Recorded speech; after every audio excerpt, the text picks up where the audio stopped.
Assalamualaikum warahmatullahi wabarakatuh. Perkenalkan, nama saya Nisa Nurmainah dari kelas 12 Pemasaran B. Di sini saya akan menjelaskan tentang sejarah organisasi pergerakan Indonesia sebelum dan sesudah tahun 1908. Penjelasan, bangsa Eropa berdatangan dan menerapkan kolonialisme serta imperialisme untuk mendapatkan kekayaan alam di Indonesia.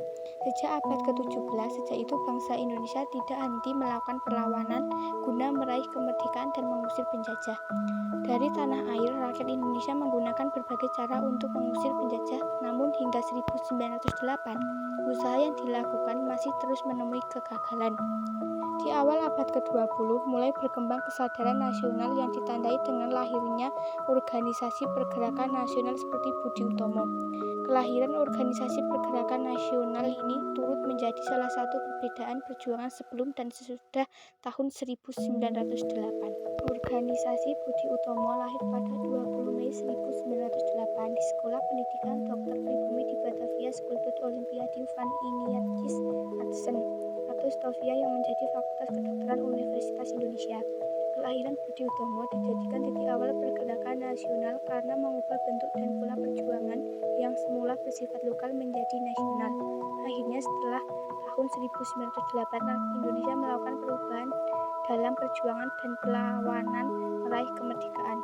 Perjuangan sebelum 1908. Yang pertama, sifat perjuangan yang diutamakan sebelum tahun 1908 adalah kedaerahan.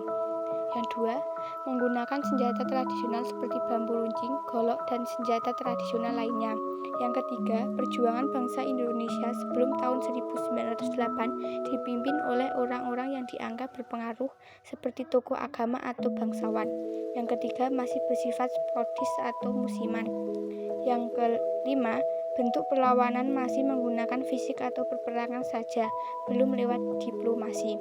Yang keenam, bertujuan mengusir penjajah bukan untuk memerdekakan Indonesia. Bentuk perlawanan tersebut masih belum memberikan hasil yang baik, bahkan karena kualitas pendidikan dan kesehatan rakyat Indonesia masih terbilang rendah. Mereka jadi mudah dikelabui oleh penjajah. Menjelang akhir abad ke-19, kehidupan rakyat pribumi justru semakin menderita, terutama setelah Belanda menerapkan kebijakan sistem tanam paksa. Perjuangan sesudah 1908. Pada 1908 mulai muncul berbagai organisasi perjuangan kemerdekaan Indonesia. Oleh sebab itu, masa ini dikenal sebagai masa pergerakan nasional. Rakyat Indonesia tidak lagi melawan penjajah menggunakan cara tradisional, melainkan lewat organisasi yang sudah jauh lebih modern. Belajar dari kegagalan sebelumnya, bentuk perjuangan akhirnya diubah lewat organisasi dan diplomasi. Perbedaan sifat pergerakan sebelum dan sesudah 1908 adalah apabila sebelum abad ke-20 perlawanan masih bersifat kedaerahan, sedangkan setelah abad ke-20 perjuangan bersifat nasional, lebih terarah, terorganisir, dan modern. Beberapa perjuangan sesudah 1908. Yang pertama, organisasi bersifat modern. Dua, perjuangan lebih terarah dan terorganisir. Tiga, bersifat nasional. Empat, dipelopori oleh para kaum terpelajar. 5. Perlawanan bersifat lanjut, artinya meskipun pemimpin tertangkap penjajah, rakyat Indonesia masih melanjutkan perjuangan. 6. Mulai menerapkan cara diplomasi untuk memerdekakan Indonesia. 7. Tujuannya tidak lagi hanya untuk mengusir penjajah, melainkan untuk mencapai kemerdekaan.